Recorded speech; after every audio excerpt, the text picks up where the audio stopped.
Коалицијата за промени и правди денеска во Неготино е на терен и по вакво време со намера да се сретнеме со граѓаните на општина Неготино, да ги запознаеме со програмата за предвремените парламентарни избори кои што има Коалицијата за промени и правда.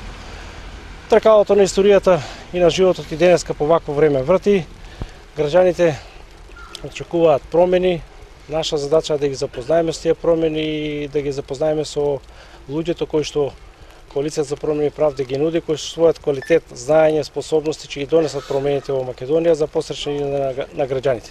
Коалицијата за промени и правда се определи за друг пристап кон овие избори. Ние сакаме да бидеме блиски до народот и затоа нашата пратеничка листа е кандидати за народни пратеници, за разлика од листата на режимот, кои се поданици на режимот. Ние не сакаме да правиме такви митинзи каде што ќе бидат присилувани луѓето да присуствуваат на митинзите на владеачката партија, туку сакаме непосреден контакт со граѓаните да ги слушнеме што повеќе од нив и нивните проблеми, како и да им презентираме нашите визии за излез од тешката ситуација во која се наоѓа Македонија. Ние секаде гледаме очај, сиромаштија и безперспективност, особено на младите луѓе, и затоа тие ни се иселуваат од Македонија. Во изминативе 25 години на самостојна Македонија, ние создававме богата држава. Буџетот постојано се зголемуваше бројот на агенции, министерства, разни тела кои само и пречат на функционирањето на власт и остварувањето на правата на луѓето и никаков допринос нема. Ние тоа сето ќе го скратиме на половина. Ние не сакаме богата држава, а сиромашни граѓани. Овде, од Неготино, сакам ексклузивна порака да упатам до целата македонска јавност.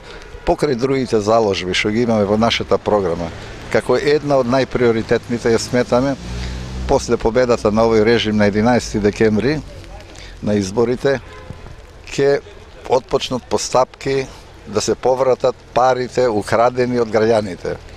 Според податоците на Светска банка, помеѓу 5 и 8 милиарди евра се украдени и изнесени од Македонија, од актуелната власт. Ги слушате постапките на јавното обвинителство и тоа е само почеток на тој процес. Ние планираме веднаш после изборите, по конституирањето на новиот парламент и влада, ќе отпочнат постапки за враќање на тие пари од дестинациите офшорни светот.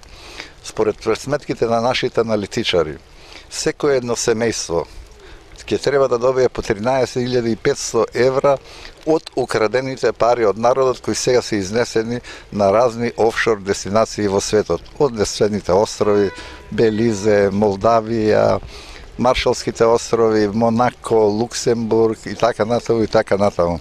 Тоа е огромна сума на пари и затоа нашиот народ е сиромашен. Не затоа што не е вреден и не работи, него затоа што премногу е оптоварен со давачки и премногу се краде од огромниот буџет на Република Македонија. Тоа ветуваме и тоа ќе го направиме.